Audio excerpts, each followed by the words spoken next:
Okay, everybody, so welcome back to David Waters Golf, and this time what we're doing is we're going to start analysing some Tour Professionals golf swings. So what we have here is, this is Peter Uihlein, so he's on the Live Tour at the moment. So as you'll notice that when you have a lesson with me, I tend to do the front view of yourself, and I might use someone like Peter. Peter's got a very good golf swing, and we're going to have a bit of a look now to see what makes it so consistent. So we're going to have a look first of all at his basic fundamentals. Okay, so what I have a look at here is that this particular swing model doesn't actually have him with the club head starting directly behind the ball. The ball here is, the ball position is just forward of center. And I like to have the ball position just forward of center for all the irons from like 9 iron down to 4 iron. So whatever iron composition you have, then I like to have the ball position just forward of center. Now, if you want to have, like with the wedges, you could have the stance a bit narrower. With the longer irons, you could have the stance a bit wider. But we try and keep the ball position just forward of center. So we have a look at this by identifying that on his left ear, down to the ball, we can see here that the ball kind of lines up with his left ear. So that's really good. So what this means when the ball position is kind of just forward of center and the head just behind the ball, it means that the weight transfer can effortlessly go through onto the front foot a lot easier rather than the ball being back when we tend to reach back for it.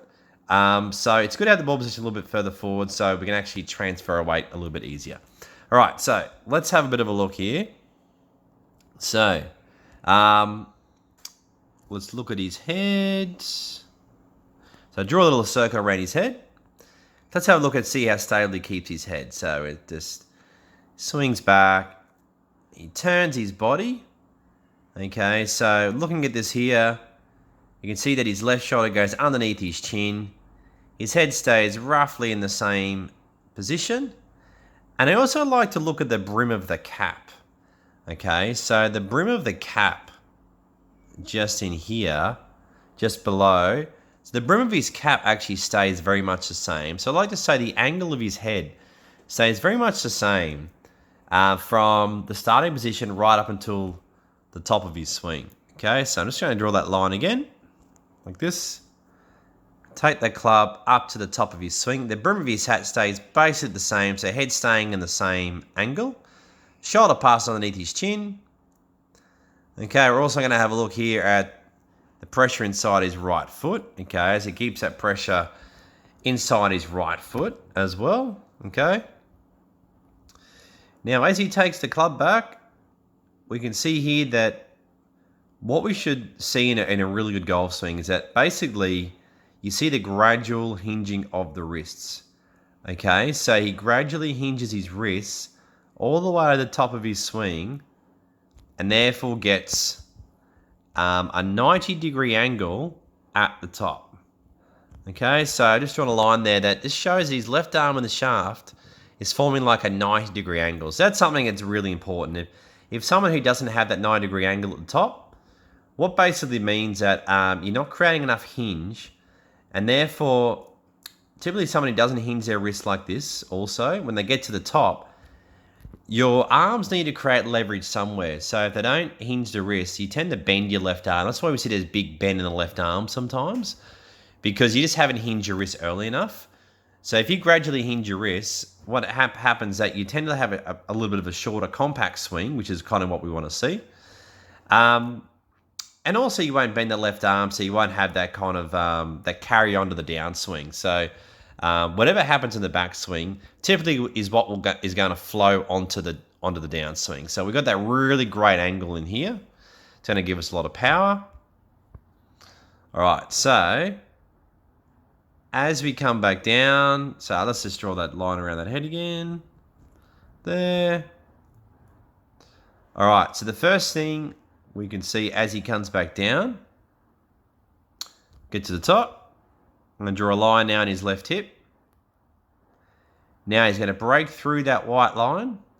Okay, so shifting onto his left side through here. Okay, and also we see that hinging of the wrist. So he had 90 degrees there before.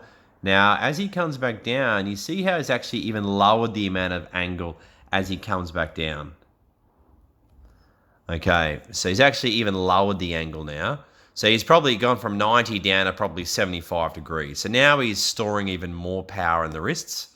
So it's a very powerful position here. Okay, so he's going onto his left side. Okay, now we can also see that his right knee is really kind of driving through, which is great. It's what we want to see. So he's holding on to that wrist angle. Coming into the golf ball. Now, as he gets to the golf ball, you're going to see that the hands are now opposite his inner left leg. Okay, so opposite his inner left leg. And you can see the shaft. This is what you'll typically see with a really elite players. The hands are slightly forward of the club head. Okay. So it's what you call shaft lean. So that oftentimes you'll see that the hands will be a little bit forward of the club head. This stabilizes the club head through the ball. If we can have our hands beat the club head to the ball, this means that we're going to be a lot more consistent and be able to control the ball flight a lot easier. Okay, so the hands are in front of the club head, and then as he comes through, it's going to keep rotating through. And so what I love to see here also is that when the hands reach hip height after he's hit the ball, I shouldn't see his left hand anymore. So you can see the white glove. The white glove's going to disappear about there. Okay, you're going to keep going all the way up into a really good finish here. Okay, it looks like a little bit of a hold-off finish here.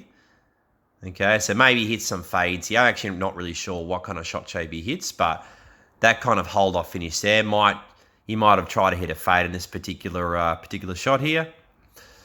All right, and is all of his weight on his front foot with his back foot facing the target. So a really good golf swing. Last thing, let's just go back to that head position we talked about. Let's just see what happens to the head. Just so you have a good idea of what happens during the golf swing. So the head stays really stable, stays on the same level. And this is also really important to note. So the head stays on the same level here. Actually, he probably just drops a smidge. Okay, then as he comes back down, the head, see how the head drops as well?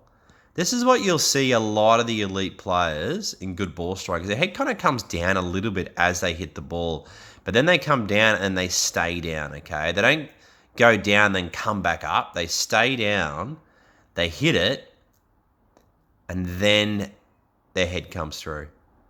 Okay, so your head can stay nice and level on the backswing, and it can come down, but you just got to be careful. Don't let it pop back up as you hit it. Okay, so you can see that the ball's getting hit first, followed by the grass. All right, so that concludes the analysis of Peter Uihlein's front view of his golf swing.